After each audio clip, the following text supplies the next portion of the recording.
Welcome to CATtheMinion YouTube channel. My name is Teresa, but you can call me Cat. This is a full moon reading, more or less. For March here, we got the Virgo full moon, worm moon. And this is for fixed signs, so Taurus, Leo, Scorpio, and Aquarius. And we're used to seeing this quality group because they appear most of the time on the World card and the Wheel. I was trying to remember the name of them. So the spread that I'm doing is my Magnificent 7. It's available if you want to get a personal reading. I like the way that they've been running so far. It's pretty smooth. I got 6 cards in a ring and then 1 in the middle to rule them all. The deck that I'm using is the Wild Unknown Archetypes, the old roundy round deck here. The wheels on the bus go round and round.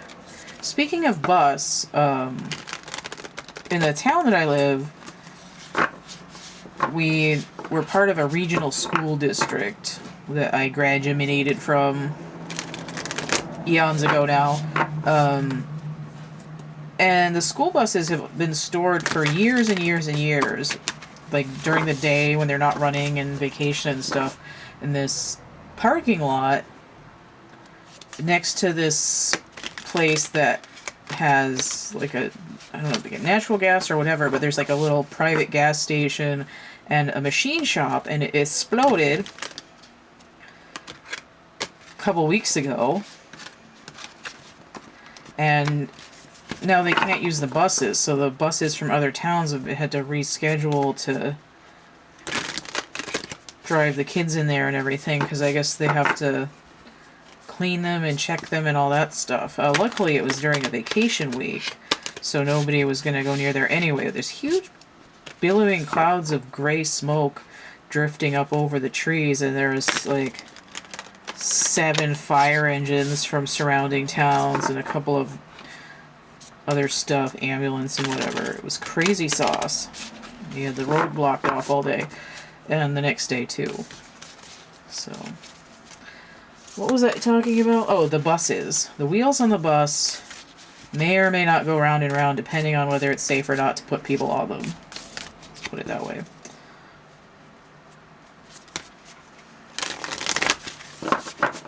Alright, what am I doing? Fixed signs. 1, 2, 3, 4, 5, 6, 7. Normally I don't just chuck cards off the top, but apparently that's what I'm doing right now.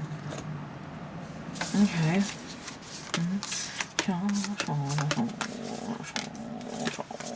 It's like when I do a 9 grid and I just chuck all the cards out and then move them around. Oh, I have an extra card. That's why the wheels aren't going round and round. They're jacked up. Okay. Well, let's look at this spare one and then we'll do the rest of the reading. Got a spare tire. May or may not be indicative of vehicular stuff or fat shaming, depending. The riddle. Well, apparently we're not meant to know.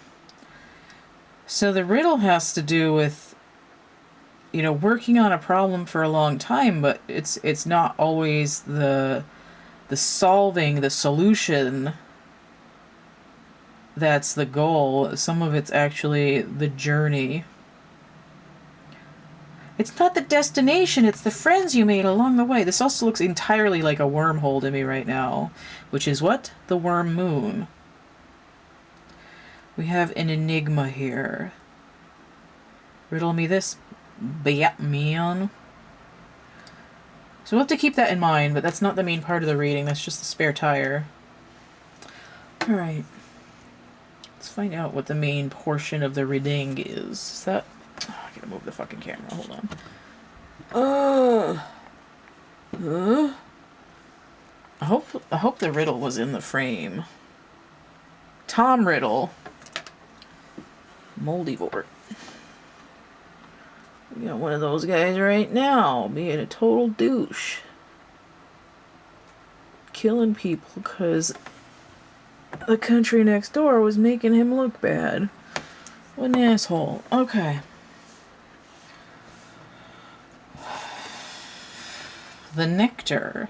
So we have a duality here right away. Ooh, I got pink in my head.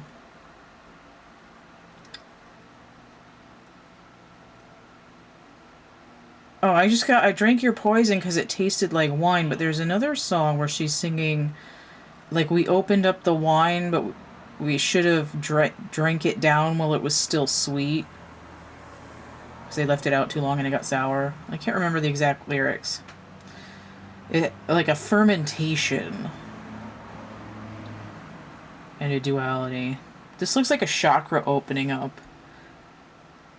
I want to say it's the heart chakra, even though there's orange there, because the pink is just drawing me in there. And we got hands here, too. And here we have a tentative hand, like, trying to touch it. It also makes me think... I just saw Little Shop of Horrors, like, all the way through for the first time in probably 30 years, but it makes me think of, like, feeding Audrey, too, with the blood from the fingers until she got till he got too big. It's like overconsumption of something that's sweet until it becomes poison. Right? Like, now I got the diabetes. Or, you know, it tasted really good, but now I'm puking in the toilet.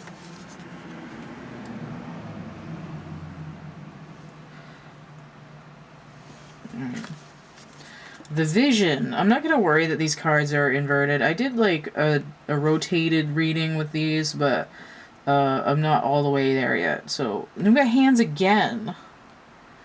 Very important. And in my music deck, a lot of the swords card, I use hands so that each finger is a sword.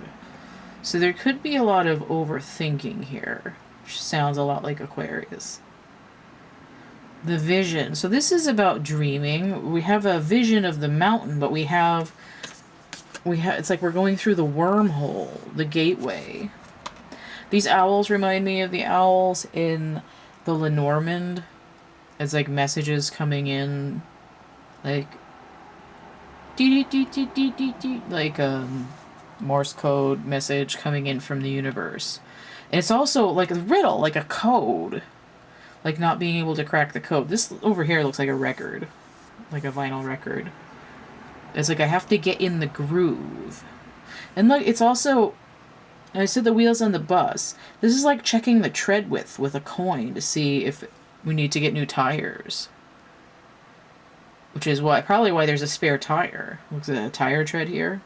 Like, I'm tired. There's this terrible, slightly not PC joke. It was like... I'm going to repeat it anyway because it's useful.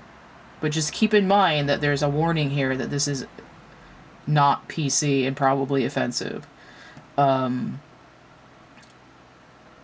It's one of those Confucius say things. So, the man who runs in front of the bus is tired. The man who runs behind the bus is exhausted.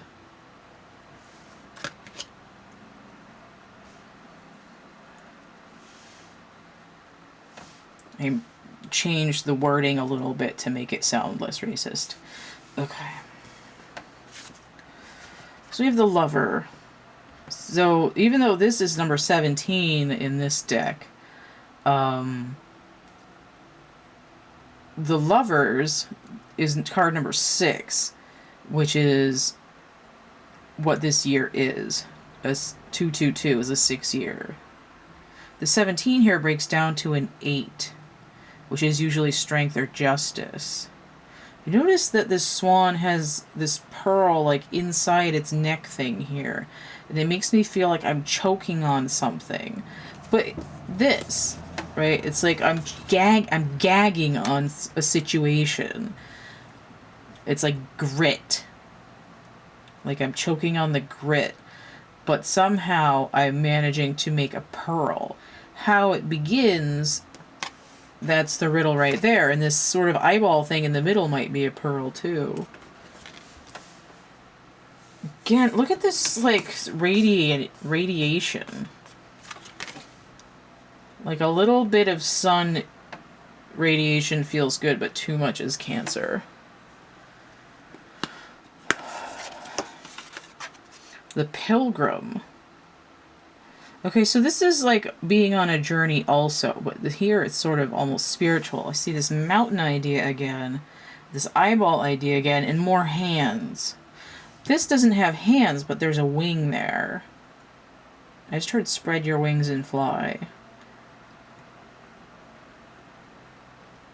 It's like I'm going on a spiritual journey. I have a long way to go. Again, it's this idea of I have a destination to get to. I'm going on a pilgrimage to. Right? I'm going to put my foot in that direction and keep going. Sometimes a pilgrimage has like a distinct route. I'm thinking of like pilgrims go, I'm pretty sure, if I remember from our history class from like 20 years ago, there'd be like certain pilgrimage routes. We know that people pilgrimage to Mecca every year, but there's also people would travel on this path, like a kind of like going on a cruise ship, but you'd walk there, and there'd be people coming like constantly along this path, like a pilgrimage route to places like Santiago de Compostela and other cathedrals. And, you know, it'd be like a bus route, like a Greyhound bus route. But again, people would be traveling on foot. That's the pilgrimage. They'd go to see the stained glass and the vaulted arches and the relics of the saints in the little boxes, the reliquaries. Okay.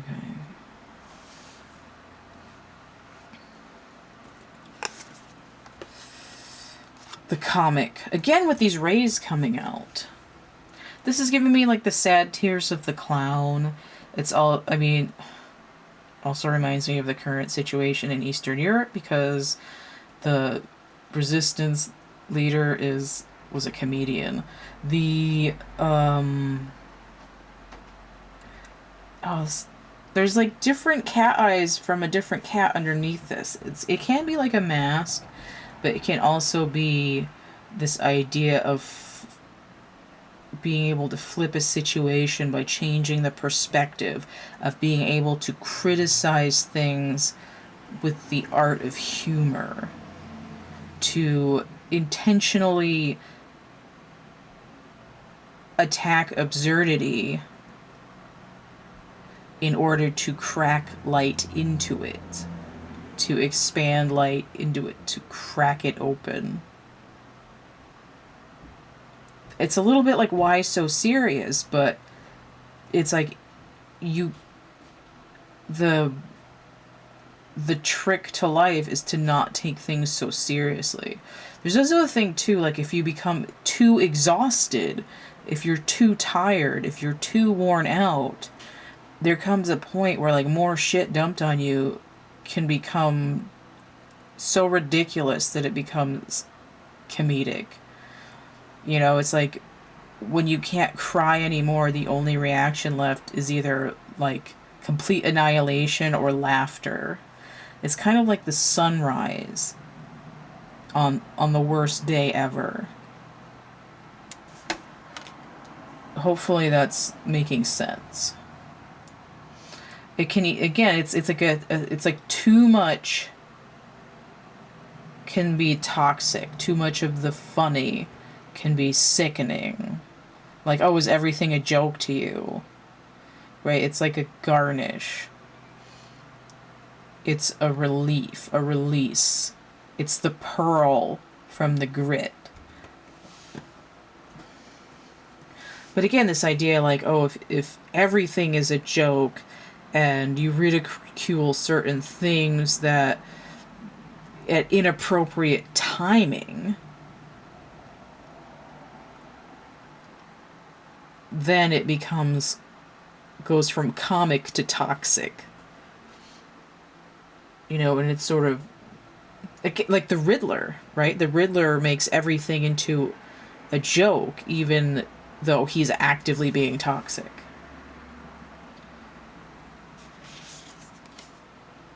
You know, there's a spectrum from like lighten up, Francis, to riddle me this, and to be able to bring forth light, to lighten up a situation. This comic skill set to create a spectrum out of darkness. We see that happening here. This explosive light. That's a skill. So maybe the journey, to muddle through the journey to figure out not like where and when, right? This is like I'm making a mess of it. I'm swirling all the colors together with the darkness. I'm not quite sure what I'm doing versus like I'm exploding with the light. So we have the box.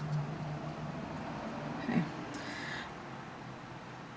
This is kind of feeds off of what I was just saying. Here the colors are separating, but the darkness keeps trying to pin in where the expansion is going. You know, like, aha, I've broken out of the system. Like, yes, I'm expanding, and then the system, like, snaps in again. Like, goes around a corner and boxes you in again. And this is it's sort of like the riddle is coming in to say, you know, the continuation of the journey is finding ways to keep creating this light spectrum when the situation keeps clamping down. But also, if you take all these boxes, it looks like a hallway, a corridor. It's like a squared version of this wormhole. It's like an artificial trajectory. This kind of looks like warp speed.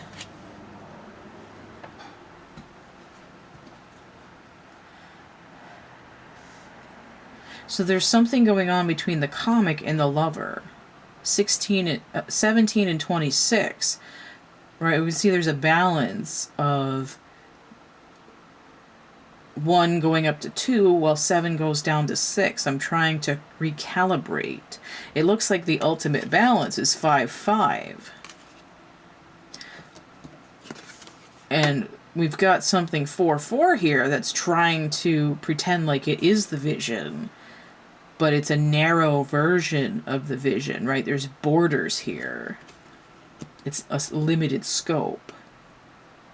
My tire is square. I can't fully get rolling. Right, my tire's square because I was parked too long in one spot. The shadow, number 28. Look at this. We started off with duality, and we're continuing with duality. Here there's more of an overlap. Notice, okay, each of these diamonds is like a box that's been tilted at like an isometric angle. It's like two brain worlds next to each other, and they're starting to overlap. Right, the light and the shadow are becoming a Venn diagram, which ultimately goes into this, where there's more overlap. This is a system that is starting to gain awareness and movement. There's spaces opening up here for the light to come in.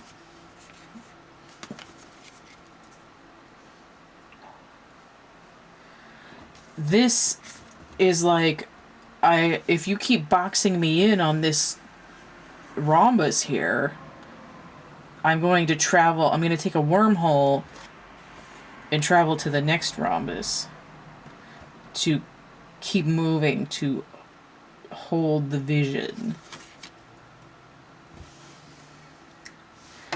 There's sort of a vagueness here, though, but the ultimate idea is shadow work in a way where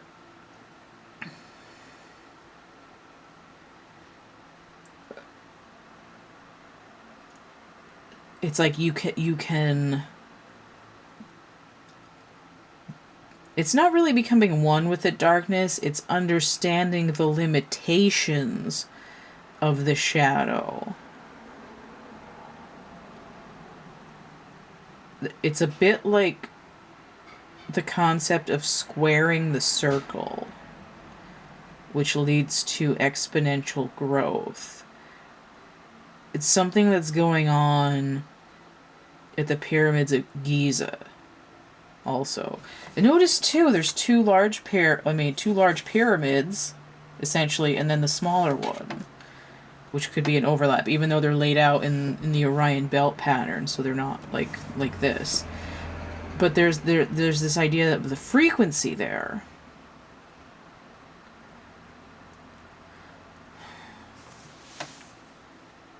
I'm going to try to summarize this to make more concise sense. These fixed signs, one at each corner,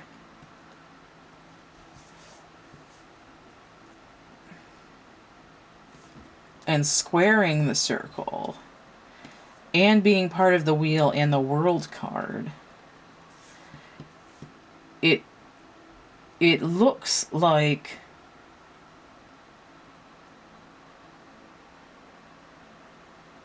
these signs are doing a specific spiritual shadow journey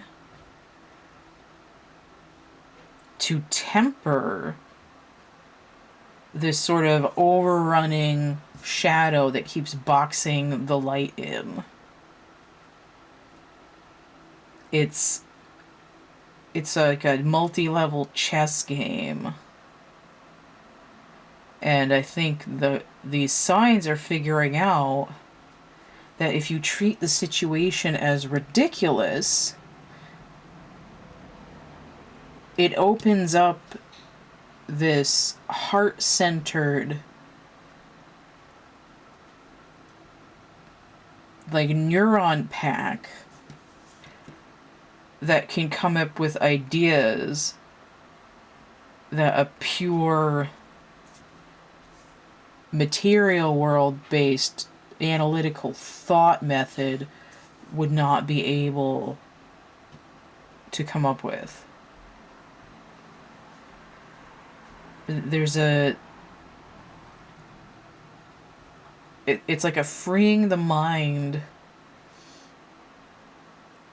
by accepting ridiculousness that allows the mind to open up to higher creativity, to thinking outside the box in order to keep this shadow box from expanding. And it's a workaround, right? If the shadow is like a virus, and in the beginning it did something useful, but it mutated and now it's wreaking havoc in the system,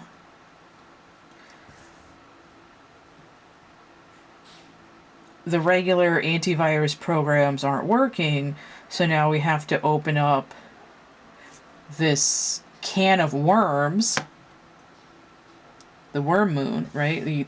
Like, ooh, what's this? Cashews, and then it's like a snake in your face. Open up the can of worms to the worms to, which is like a different, new, untypical, unthought of, unusual, I don't know, there's some word that I can't quite think of, unexpected an unexpected new method of antivirus that's going to like startle it into submission, basically. Like the utterly startling disarmament of ridiculousness. And this could be on a personal level, it could be on a health level, it could be on a gremlins in my computer level, and it can be on a global, interstate combat level. There's lots of different layers to the onion, lots of different iterations in the fractal, but this is the pattern.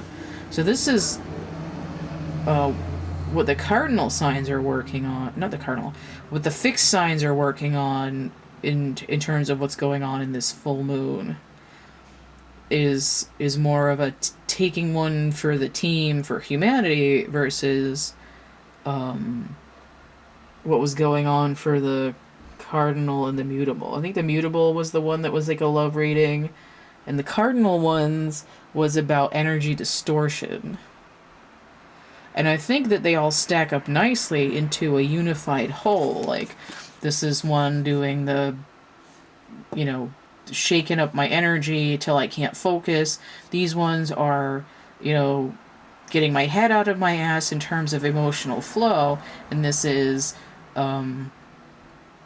fighting adversity with ridiculousness to disarm it. And they're all kind of working together. So it might actually be worth watching all three of them. But the fixed signs are definitely holding the corners for a more global focus in terms of what's going on with this full moon energy. Alright, so that's it for that. You can purchase this 7-card reading if you want for yourself. Let me know. Alright. So the list of readings and how much they cost is in the description box down below. You can also get that on my WordPress, or you can email me. Everything on this sheet is through my Linktree. That's linktr.ee/CATtheMinion. So I've got coloring books, dark poetry, merch, prints, art items. I've got a coupon code for Etsy, 17% off 3 or more items. Some of them are only a few bucks. Some of them are like 150. It just depends on what it is and where it is and whatnot and what it's made of. If you found this helpful, useful, interesting in some way, consider energy exchange, tip jar, donation. It's PayPal, Cash App, or Venmo, all CATtheMinion. I got social media. You can see my picture form card of the day on Instagram, Facebook, and Twitter. Again, all these links through the Linktree. Don't forget to like, share, subscribe, comment, check out my playlists tab, and stay groovy, and we'll see you later. Bye.